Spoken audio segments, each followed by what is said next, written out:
Ready. Assalamualaikum mga bako.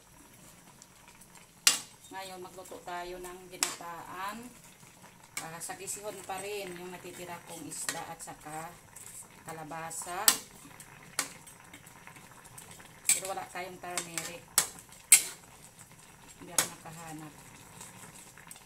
Yan, pinapakulo ko na. Hindi ko na napakita sa inyo pag-gisa ko. Lagay natin ang sitaw. Yan. Sitaw. Then, lagay natin ng asin.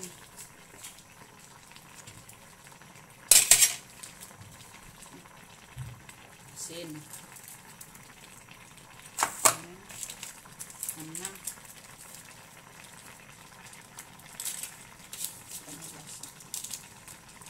Paminta. Ipit lang lagay. Ito na.